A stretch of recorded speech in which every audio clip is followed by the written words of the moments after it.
네, 교과서 110쪽에 로마의 발전과 문화 단원입니다. 우리 지난 시간까지 그리스와 헬레니즘 세계 그리고 알렉산드로스 제국에 대해서 공부했는데 여기에서 이어지는 서유럽, 그리고 유럽 전역의 그리스 로마 문화의 성립 단원에 대해서 공부하고 있어요.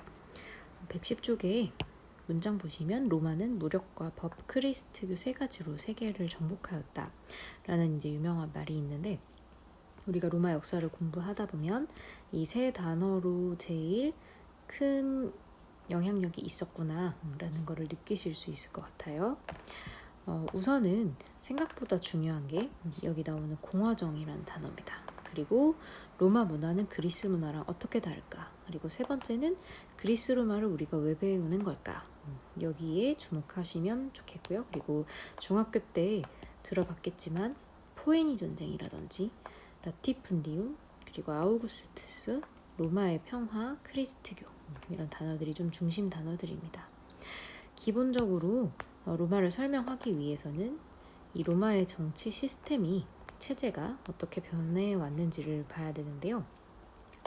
가장 먼저 왕이 출현을 해서 국민들을 이렇게 지배하는 그런 구조로 왕정이 이루어졌었는데 실시가 됐는데 여기에서 지금 왕에서 귀족들로 권력이 이동한 걸 볼 수 있어요.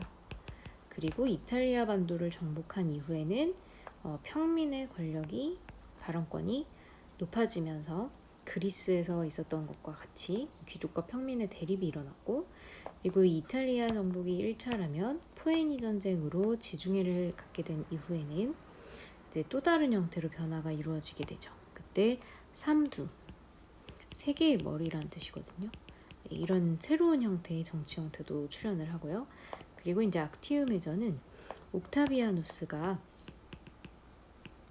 자신의 경쟁자들을 다 제거하고 1인자가 되는 그런 전투인데요. 이 이후에는 우리가 로마를 황제의 지배를 받는 정치 체제로 봅니다. 그래서 황제가 주도가 되는 정치 체제라고 해서 제정이라고 얘기하죠. 그러면 좀 아이러니한데 처음에 왕정으로 시작해서 좀 더 많은 사람이 권력을 가지는 체제가 됐다가 평민에게도 확대됐다가 굉장히 민주적으로 변하다가 다시 소수에게로 돌아오고 결국에는 1인에게 권력이 집중되는 이러한 흐름이 보이죠. 그리고 여기에 영토의 확장이 키워드가 됩니다. 이렇게 한번 살펴보실 건데요. 우리 일단 지금 배우는 지역은 이탈리아의 현재 수도이기도 한 도시의 이름으로 남아있죠. 로마 제국, 마지막 형태가 제국이었기 때문에 처음에는 왕정으로 시작해서 공화정이 되었다가 삼두정치라고 보셨죠? 이걸 이제 과두정이라고 합니다. 소수의 사람이 권력을 쥐는 체제, 그리고 최종적으로는 제정이 되죠. 그리고 위치는 어때요? 이 로마의 경우 우리가 알고 있는 오늘날의 중부 이탈리아 평원에서 시작된 나라고 당시 로마의 근처에 앞에 흐르는 강은 테베레 강입니다. 이걸 기준으로 해서 근거 지역으로 해서 발전이 됐고요. 그리고 원래 로마에 살고 있었던 민족은 사비니족인데요. 사비니족 그리고 에트루리아인을 거쳐서 최종적으로 로마의 지배자가 되는 계층은 민족은 라틴족입니다. 지금도 이제 라티너 이런 단어 들어보셨을 텐데요. 그래서 로마에 대한 이미지를 잠깐 설명을 드렸고, 자, 첫 번째 우리가 공부해야 하는 주제는 로마의 바로 공화정입니다. 이 공화정이라는 정치 체제가 어떻게 생겨났고 형성됐고 변해갔는지 이거를 살펴보는 게 이 공화정의 발전이라는 주제고요. 기본적으로 공화정은 평화를 공유한다는 뜻을 갖고 있습니다. 즉 권력이 한 사람에게 집중되어 있지 않고 교대로 권력을 함께 나누는 그리고 주인이 여럿인 독재를 좀 방지하는 이런 체제라고 보실 수가 있겠죠. 그래서 처음에는 로마도 이제 왕정이었는데 왕이 어떤 효과적인 정치를 못한다거나 그리고 다수에게 공익이 돌아가지 않는다거나 능력이 없다거나 라고 판단이 된 사건들이 있었겠죠. 그래서 이 귀족들이 힘을 모아서 자신들의 경험과 능력을 이제 모아서 원로원이란 형태를 만들어내게 됩니다. 그리고 이제 이 집정관은 원래는 라틴어에서 쟁기를 이끄는 자에서 나온 단어래요. 그리고 원로원 같은 경우는 이제 노인을 뜻하는 세나투스라고 합니다. 라틴어로. 그래서 이제 노인이라는 얘기는 예전 시대에는 지혜를 가진 사람이고 여러 가지 경험을 가지고 있는 사람이고 그렇기 때문에 힘든 일이나 어려운 일이 있을 때 조언을 해줄 수 있는 존재죠. 그래서 이 집정관 2명과 그리고 원로원 이렇게 두 가지로 대등한 자격을 가지고 가장 위의 상부 조직이 만들어졌고요. 집정관은 여러분 행정부 최고 책임자인데 이것조차도 한 사람이 하면 안 된다고 해서 여기 보시면 2명을 둔 거를 볼 수가 있어요. 그래서 어디까지나 공화정이긴 한데 그래도 누가 중심이에요? 귀족이 중심이 되는 그런 모습이죠. 왕 혼자 하는 것보다는 정치가 조금 더 많은 사람의 의견이 반영되지만 그래도 소수에게 집중되었다는 느낌이 있어요. 그리고 이제 로마가 외적이 쳐들어왔다던가 여러 위기가 있을 때마다 나가서 싸우는 거는 귀족 한 명과 그리고 이제 평민 여러 명 이런 구도가 되겠죠. 그래서 이 평민 세력들이 그리스와 마찬가지로 그리스 폴리스와 마찬가지로 전쟁에 참여를 하면서 자신이 다치기도 하고 자기 가족이 죽기도 하잖아요. 그리고 그 과정에서 이제 여러 가지 희생을 했다고 생각을 하기 때문에 이러한 중장부병들이 정치에 참여를 요구합니다. 참정권을 요구를 하게 되는 거죠. 그리고 이 그리스의 아테네나 스파르타 이런 나라들과 마찬가지로 로마에서도 피해갈 수 없는 논쟁이 뭐였냐면 빈부격차, 부유한 자와 가난한 자의 어떤 대립이 계속해서 커지는 걸 볼 수가 있죠. 자, 이렇게 되면 사회에 불만이 많아지기 때문에 귀족들도 제대로 사회에서 생활을 할 수가 없는 거예요. 그래서 함께 가야 되는 그런 이제 운명을 겪게 되는 거죠. 그래서 밑에 있는 이 5개의 과정은 전반적으로 쓰세요. 이렇게 해서 평민의 권리가 시간이 지남에 따라 점점 신장되는 정치적 권리가 정치적 입장이 강화되는 이런 과정이라고 생각을 하시면 되겠고요. 자, 처음 이 결실을 거두게 된 것은 이제 원로원은 귀족과 그다음에 기득권을 대표하는 이런 존재들이었잖아요.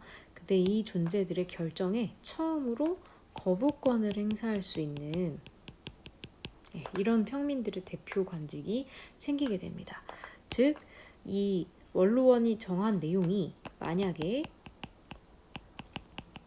귀족들이 평민을 괴롭히는 내용이라면 이런 경우에 이 법은 효력이 없고 결과적으로 여기에서 피해를 받을지도 모르는 평민들을 보호하는 이런 기능이 되는 거죠.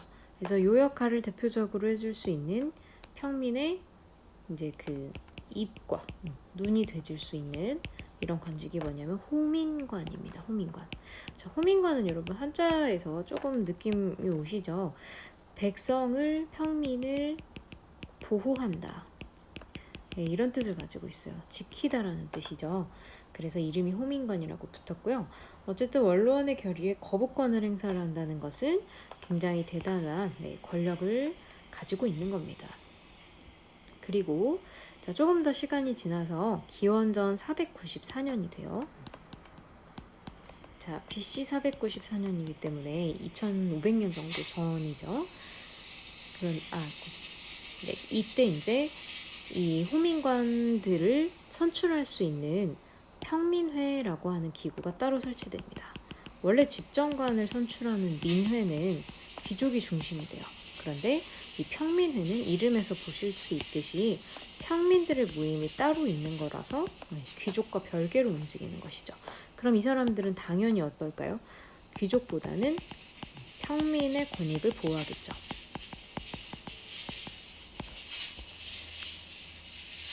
자, 그리고 한 3, 40년 정도 더 지나게 되면 연도를 써볼게요. 여기에서 법까지 생겨나게 됩니다. 자, 이 법을 우리가 이름 들어보셨을 텐데 12개 정도의 내용을 가지고 있다고 해서 12표법이라고 하고요. 12표법은 로마 최초에 다른 지역에서는 이미 있었죠. 근데 로마 지역에서 만들어진 법 중에 최초로 문장으로 작성이 돼서 평민의 권리와 이익을 명문화된 법으로 보호한다는 이런 의미가 있어요.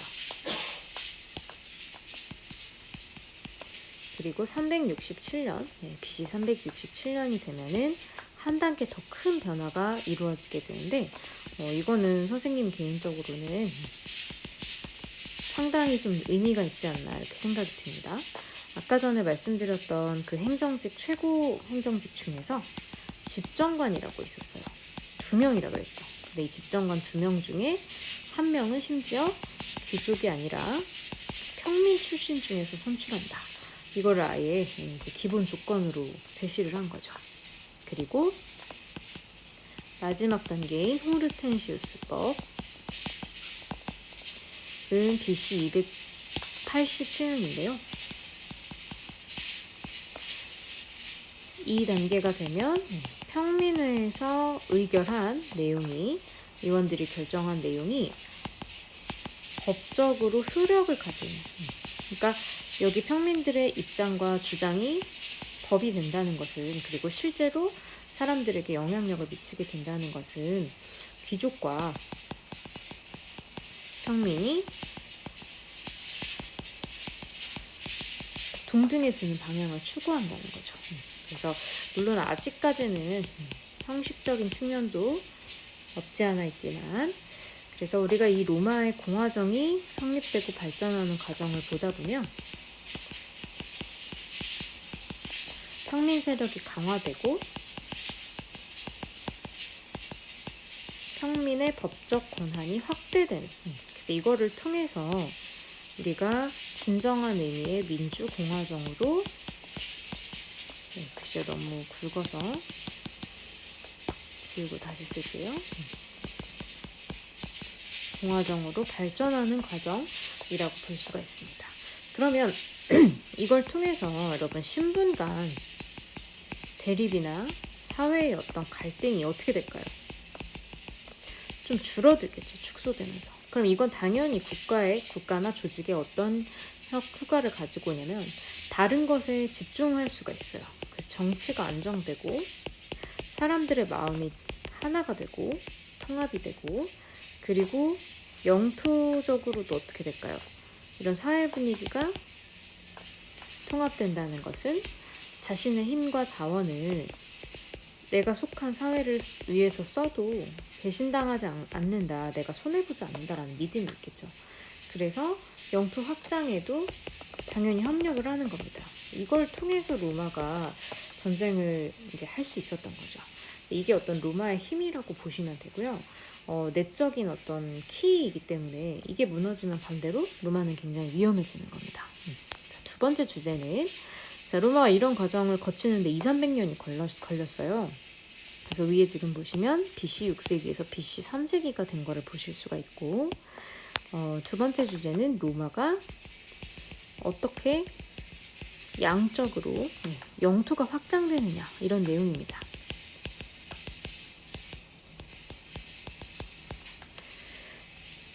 자, 우선은 이탈리아 반도를 통일을 하는 과정에서요, 자세히 들어가면 우리가 동맹시 반란, 동맹시 전쟁 이런 것도 나오는데, 로마와 근처에 있는 이런 조그만 소도시 국가들을 통합을 해 나가면서 이탈리아 반도에서 굉장히 이름을 알리는 이런 국가가 됐습니다. 그래서 1단계는 이탈리아 내부였고요. 자, 2단계는 바다 건너서 일어난 전쟁인데, 잠깐 사진을 보실게요. 자, 여기가 로마인데요. 로마는 지금도 여러분 이탈리아의 그 수도고 위치가 똑같이 그곳이기 때문에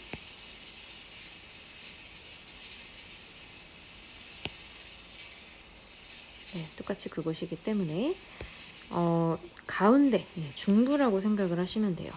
근데 여기 이제 건너편에 보시면 카르타고라는 도시가 있죠. 그래서 여기를 통해서 이제 충돌을 하게 되는 게 바다에서예요. 근데 처음에는 눈치를 보다가 이제 뭐 사르데냐라든지 시칠리아라든지 이런 곳들의 세금 문제, 그다음에 이제 이 나라들이 거꾸로 로마한테 먼저 도와줘, 우리 뭐 반란이 일어났어라던가, 아니면 카르타고가 시칠리아를 감시하다가 우리가 먼저 영향력을 미쳐야겠어, 뭐 이런 여러 가지 이유들 때문에 점점 로마와 카르타고가 충돌할 수밖에 없는 이런 상황이 되게 됩니다. 보라색을 보시면 지금 로마령이라고 돼 있고요. 이제 연두색을 보시면 카르타고령이라고 돼 있죠. 그래서 확장해 나가는 두 세계가 충돌하게 된다. 이렇게 생각을 하시면 되고요. 자, 왜 이 전쟁을 포에니 전쟁이라고 하냐면 이 페니키아인들이 세운 나라라 그래서 로마 사람들이 옛날부터 페니키아를 포에니라고 불렀어요. 그래서 이제 페니키아 사람들이랑 싸운 전쟁이다 이런 뜻이고요. 지도를 보시면 지중해 중에서 여기 스페인, 지금의 스페인입니다. 에스파냐 이쪽을 이렇게 돌아서 아프리카로 연결이 되거든요. 얘가 지금 튀니지라는 나라인데, 그래서 이 서부 지중해의 패권을 장악해온 카르타고를 물리치면서 지중해의 주인공이 된다. 이런 이제 구절이 있고요. 특히 2차 포에니 전쟁 굉장히 치열했는데 여러분 이름 들어보셨을 한니발이라고 하는 장군이 나옵니다. 이 한니발이 심지어 로마까지 들어와서 한 20-30년 동안 로마 사람들이 굉장히 지긋지긋하게 했어요. 그래서 이 2차 포에니 전쟁의 상태의 지도를 보여주고 있습니다. 특히 이제 칸나이 전투는 로마가 굉장히 처절하게 패배한 전투고요. 결국 3차 포에니 전쟁에서 로마가 이제 카르타고를 꺾고 승리를 하게 되는 이런 복잡한 과정들이 있습니다. 수업 시간에 이제 영상으로 보여드리고요. 자, 이 전쟁 이름은 좀 기억을 하셔야 돼요.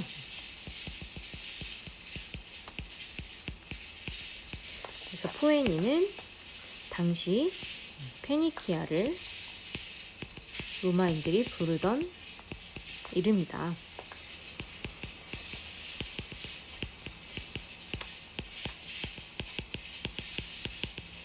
그래서 포에니 전쟁은 누구와 누구가 싸운 전쟁이다. 로마와 카르타고가 싸운 전쟁이다.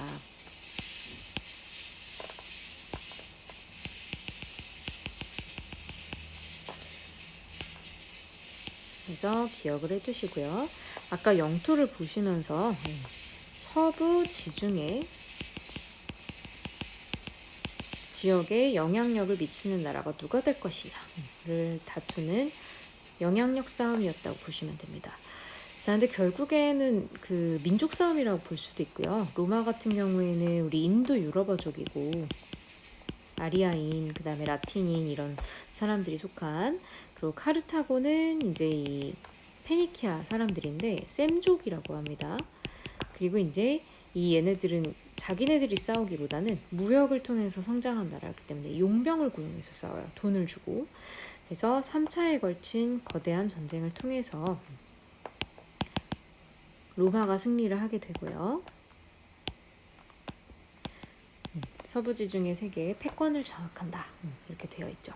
그리고 이제 이거를 토대로 해서 카르타고를 꺾게 되면서 카르타고의 많은 재력과 경제력과 그리고 이제 노예, 그리고 무역의 주도권 이런 것들이 로마로 들어오게 됩니다. 그리고 로마가 카르타고를 이기는 모습을 보면서 주변에 있는 나라들도 로마에 많은 협조를 하게 되겠죠. 그래서 이제 정신을 차려보니까 예전에 그 알렉산드로스가 지배를 했었던 마케도니아라든지 시리아, 메소포타미아 지역에, 그리고 이집트 이런 지역까지, 동부 지역까지 정벌을 하게 된 거예요. 그럼 지금 여기 보시면 서부도 장악을 했고 지중해의 동부 지역까지도 영향력을 미치게 된 거죠. 그럼 이렇게 되면 다시 한번 지도에 지중해라는 바다가 여기 유럽과 아프리카와 아시아 사이에 있는 이런 바다인데, 이 지중해가 로마의 가운데에 이제 들어와 버렸잖아요. 그래서 우리가 이 바다를 뭐라고 하게 되냐면 별명으로 지중해는 로마의 호수다. 이런 별명까지 얻게 돼요. 그 정도로 이제 영토를 많이 넓혔다는 것을 의미를 하고, 자, 중요한 것은 여기서 땅을 넓혀서 그 정복 지역을 로마에 속한 고을로 만드는 거죠. 그걸 한자로 우리가 속주라고 합니다. 식민지하고 비슷할 수도 있고요. 그 다음에 속한 영토, 새롭게 만들어지는 영토라고 보시면 제일 이해가 빠르실 거예요. 그리고 이 지역을 관리하는 총독을 따로 보내게 됩니다. 총독 우리 일제강점기 때 들어본 적 있죠. 비슷한 이제 관직이고요. 자, 근데 여기까지는 좋은데 영토를 넓히는 게 항상 그 나라나 조직이나 사회에 도움이 되는 건 아닙니다. 로마 같은 경우도 마찬가지인데요. 이 드넓어진 영토는 많은 자원과 인구를 유입을 시켰고, 결과적으로 로마라는 사회가 변하는 그런 결과를 초래했어요. 그래서 이유는 확장하면서 팽창, 로마가 이렇게 커지는 과정에서 여기에 가장 많은 기여를 한 사람이 누구예요? 평민들이죠. 왜냐면 포에니 전쟁이든 이탈리아 반도 통일 과정이든 여기에서 전투가 많았었고, 특히 포에니 전쟁은 뭐 한 50년, 60년 이상 이렇게 지속이 된 전쟁이기 때문에 이 평민들이 농사를 짓지 못하고 전투에 집중을 하다 보니까 밖에서 이렇게 그 방치되었고, 그리고 자신들의 원래 직업인 농사는 집중할 수가 없었겠죠. 그럼 어떻게 돼요? 농토가 망가지고요. 우리가 이걸 역사 과목에서는 농토가 황폐화된다 이런 표현을 쓰는데, 자기 땅도 잃어버렸고요. 그리고 갔다 왔더니 이제 옆에 옆마을에 살고 있는 귀족, 부자 귀족이 자기 땅을 싼 값에 사들여버린 거예요. 그리고 가족들은 힘드니까 어떻게? 팔아버린 거죠. 자, 이런 과정에서 로마를 세우고 건설하고 지금까지 지켜왔었던 중소자영농이라는 계층 자체가 사라집니다. 점점 숫자가 줄어들고, 그리고 오히려 이제 이 속주 지역 전쟁 이후에 새로운 방법으로 식민지에서 속주에서 벌어들이는 그런 물질적인 풍요를 이용해서 이 평민이 싼 값에 내놓은 땅을 사들여가지고 그걸로 자기 토지를 넓히는 이런 사람들이 나타난 거죠. 이런 사람들이 이제 신귀족층이라고 하는데, 이들은 이렇게 대토지를 소유를 한 걸 카르타고라든지 아니면 이제 시리아라든지 이런 쪽에서 유입되는, 전쟁에서 패배한 사람들은 나라가 없는 사람들이 되는 거잖아요. 그럼 이제 이 사람들이 지금 2000년 이전의 시대이기 때문에 시장에 거래로 나옵니다. 이제 사람을 노동력을 어떤 재산으로 여기는 그런 시대이기 때문에, 그럼 이 노예들을 막 굉장히 많이 데리고 와요. 100명, 200명 이렇게 데리고 와서 이 사람들한테 일을 시키는 거죠. 자, 그러면 인건비가 들지 않고 대규모로 농사를 할 수가 있겠죠. 그럼 여기에서 만들어지는 이제 이 농산물들은 좀 가격이 쌀 거 아니에요. 그럼 이거를 팔아서 또 돈을 벌고 이런 구조가 되는 거죠. 자, 그러면 부자가 되는 사람은 굉장히 부자가 되고, 가난해지는 사람은 찢어지게 가난한 이런 격차가 점점 커지게 되면서 로마가 더 잘 살자고, 그리고 로마를 쳐들어오는 나라들을 막고 이렇게 행복한 사회를 추구하고자 노력했던 사람들이 오히려 피해를 보게 되면서 모순이 일어나는 거죠. 모순이라는 건 여러분 말이 안 되는 거잖아요. 그래서 어떤 구조적인 문제점이죠.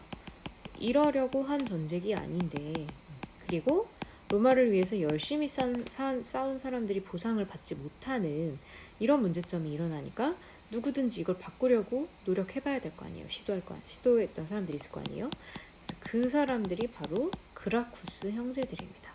자, 그라쿠스 형제들은 집안을 따져보면 예전에 이제 이 포에니 전쟁에서 싸웠던 스키피오라는 장군이 있어요. 그래서 그 스키피오 장군의 딸인 코넬리아, 이런 이제 그 집안이 사실 좋은 분들이죠. 근데 이분들이 뭐 그라쿠스라고 하는 평민 출신의 이제 그 성장한 가문과 결혼을 해서, 그라쿠스 가문과 결혼해서, 자, 형제라고 하니까 두 명이죠. 티베리우스와 그리고 가이우스라고 하는 두 명의 호민관을 양성을 해냅니다. 자, 이 사람들은 각각 두 가지 개혁을 호민관에서 이제 평민회를 통해서 선출이 됐고, 이제 자신들이 생각하는 법을 주장을 해냈는데, 그걸 법으로 만들었어요. 그래서 발표도 했어요. 하나는 일정 크기 이상은 땅을 소유할 수 없다. 이걸 이제 막고자 하는 거죠. 라티푼디움을. 그리고 또 하나는 싼 값으로 곡물을 빈민들에게 제공한다. 이런 이제 자영농을 육성하기 위한 법들이었는데 두 가지 다 굉장히 좋은 법이었어요. 그런데 중학교 들어본 적 있겠지만 이 토지 소유를 늘리고자 하는 대농장을 갖고 있는 사람들의 이제 계략에 의해서 형도 암살되고 그리고 동생도 암살되고 하면서 이 사람들이 주장을 했던 개혁들은 성공을 하지 못한 거죠. 그래서 로마 사회가 공화정이 파괴되면서 이제 평민들은 더 힘들어지고 이런 이제 상황이었어요. 그리고 점점 이 그라쿠스 형제와 같이 평민들의 입장을 반영하는 평민파들과 그 다음에 기존의 원로원들이나 귀족의 그런 이제 집안들을, 가문들, 부자들의 이득을 대변하는 벌쪽파들과 대립이 격화가 되면서 점점 그 로마가 내란으로 갑니다. 심지어는 뭐 스파르타쿠스의 난이라고 해서 이건 수업 시간에 보여드릴 건데 노예들이 반란을 일으키는 이런 일도 일어나요. 자, 그러면 지금 이 혼란이 굉장히 군사 행동이 필요한 그런 내란 상태이고 내란 상태면 여러분 막 불이 난다거나 강도가 돌아다닌다거나 아니면 이런 혼란을 이용해가지고 경찰 같은 그런 이제 조직이 없는 상태니까 이런 상태에서는 누가 힘을 얻을 수밖에 없냐면 군인들이 힘을 얻을 수밖에 없게 돼요. 그래서 이 군인 정치가들이 권력을 장악하는 과두정 형태가 열리게 됩니다. 이게 우리가 알고 있는 머리가 3개인 이런 정치다 그래서 이걸 삼두 정치라 그래요. 그래서 로마 역사에 삼두 정치가 2번 나오게 되는데 그만큼 사람들이 어떤 매력을 느끼고 나를 지켜줄 수 있는 군인들이야라고 생각을 했기 때문에 이런 일들이 일어나는 거겠죠. 그래서 폼페이우스라고 하는 장군 출신과 좀 신흥 부자였던 크라수스 그리고 여러분이 이름 알고 있는 카이사르 시저라고도 합니다. 이렇게 3명이 이제 국민들한테 당시 로마의 평민들과 귀족들한테 인기가 많은 그런 그 장군들이었어요. 특히 그런데 이제 이 카이사르가 가장 유명한 건 당시에 자신이 어떻게 하면 카이사르는 그렇게 이제 뭐 귀족 출신이거나 이런 사람이 아닙니다. 그래서 자신이 인기를 얻기 위해서 대외 원정을 영토 확장을 하기 위해서 한 10년 이상을 해외에서 전투를 하다가 들어와요. 그러다가 지금의 프랑스 지역인 갈리아 지역을 정복하고 이 승리를 가지고 로마 사람들한테 뭐 축제를 열어준다던가 그리고 이제 이 군사력을 이용해서 자신의 반대파를 우선 제거한 다음에 전리품 전쟁에서 얻은 이런 물자들로 식량을 배급을 하기도 하고 일부 시민들 빈민들한테 토지를 분배를 하기도 하고 그러니까 굉장히 카리스마 있는 이런 실적들을 세우게 됩니다. 그럼 사람들한테 무엇을 얻게 되겠죠? 인기, 호응 이런 것을 얻게 되겠죠. 사람들은 자기한테 이제 잘 먹고 잘 살게 해주는 사람 좋아하니까 그러면서 이제 점점 인기가 많아지게 되고요.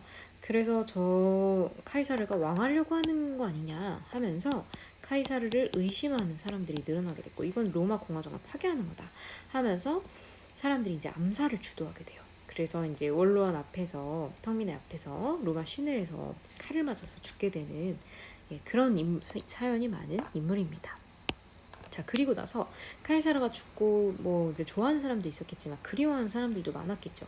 그래서 카이사르의 부하였던 안토니우스와 옥타비아누스라는 사람이 자연스럽게 우리 카이사르를 제거한 사람들은 로마의 적이다 하면서 이제 둘이서 권력을 이어받게 되고요. 그리고 이 과정에 이제 레피두스라고 하는 사람까지 한 명 더 끼워서 2차 삼두 정치가 열리게 됩니다.